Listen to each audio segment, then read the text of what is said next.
Hello, my name is Dale Roberts, and I'm being represented at the Portland Art Gallery. And today I want to talk about the work behind me, which is called Shelf Life Number 3.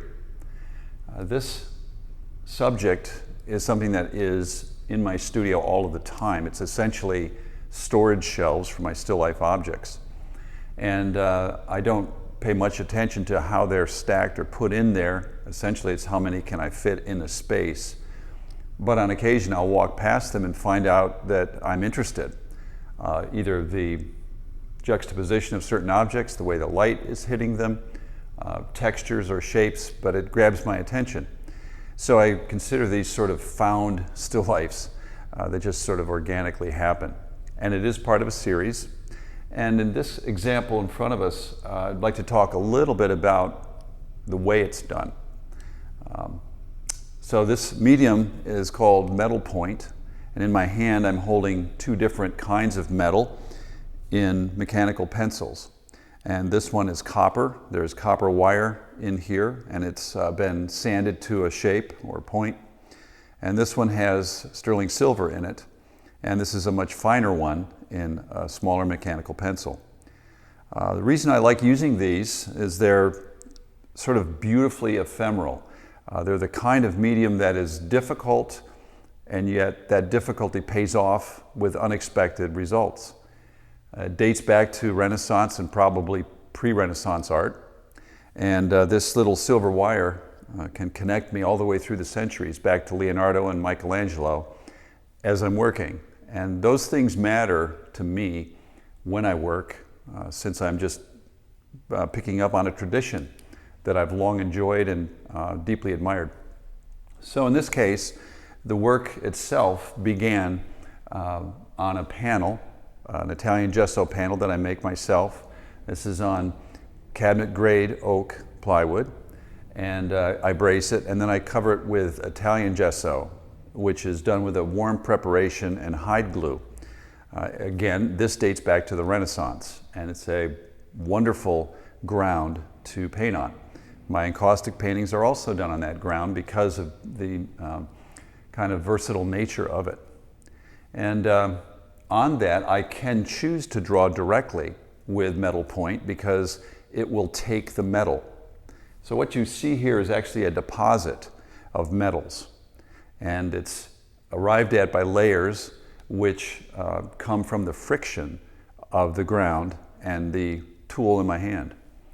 So to begin this one, it started in an unusual way. I used an elbow of a piece of copper pipe. And the reason I did that was I wanted to start broadly instead of winnowing down into detail too quickly.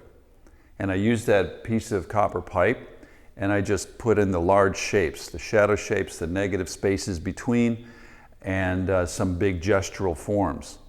And so it was a very ghostly image of what you see in front of you with hardly any detail at all, more about position. And then I would turn this panel on horizontal and flood it with distilled water. And to that I added a faint pink and whitish casein of my own making, and let that flood across and obliterate much of what I had already done. And while that was wet, I had a spray gun with distilled water again in it and India ink. And I laid down some washes in a very abstract way, thinking about anchoring it from the top as opposed to the usual bottom anchor. And so it began as a very abstract sort of bedrock for me to build on.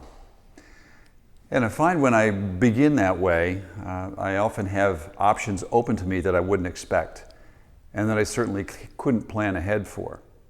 And it makes the making of the work a unique experience.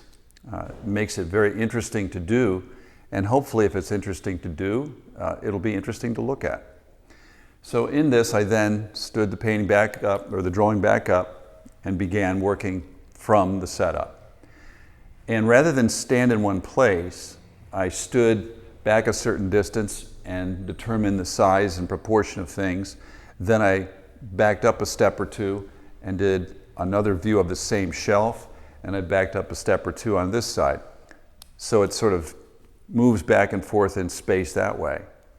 And for this shelf, they actually exist parallel on the wall. I went around the corner, moved my easel and the panel, and began to draw from that angle. The whole idea being I wanted a memory of an experience, which I think fits rather well with the sort of ghostly nature of the medium itself. And so then the work just commenced, and I would work on it sometimes for half an hour, sometimes for 5 hours. Generally, it has to do more with the amount of time connected to the amount of interest at hand in order to be able to work this out. For instance, there would be times when I was just so wrapped up in it that I might have intended to come in and work on an encaustic painting, but I ended up on this all day long. So this spanned several months in the working of it, and I'm not the sort that works on one thing at a time. I have numerous paintings, drawings, watercolors, studies, all going on. But this thing sort of lived in my mind, and I think it has that quality when you look at it. It sort of is there, not there. And yet I wanted the parts that were seen to be very deeply seen and convincingly put forth on the panel. To me, that was a way of bringing you in to this sort of dream world. And it also echoes, I believe, the way we see. When we see, we don't typically view it the same focus on everything, perhaps the way certain exposures on a camera would. But we can move around, and our eyes light on certain things. So some things are studied, some are glanced, some are sort of seen in the periphery, and all of those experiences can be related to a drawing if you're conscious of it. So with this drawing, I was operating from the premise of I want this to be experienced rather than just captured. More of the idea that we see things and we move about in this world, and I like the idea of being able to move about in my drawings and paintings. So the other interesting piece to me is that this medium is one that's associated with very technical, very demanding and detailed and slow meditative kinds of work.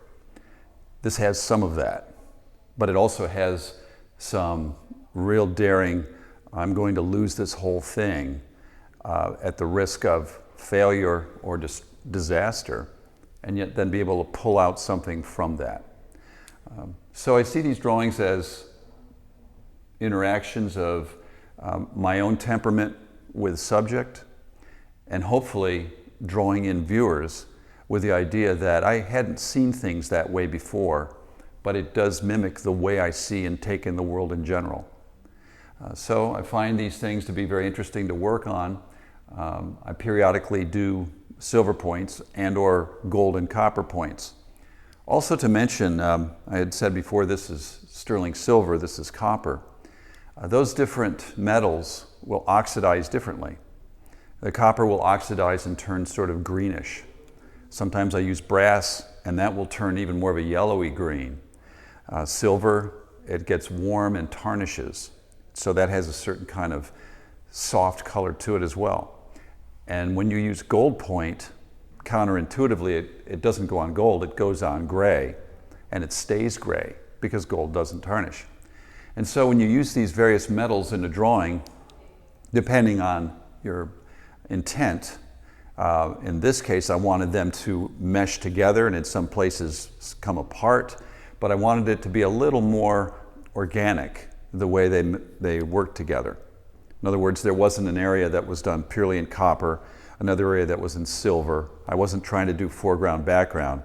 I was just trying to experience the sort of soft color and light that you can get with this medium. And so after a few months, these things, I call it, they mature.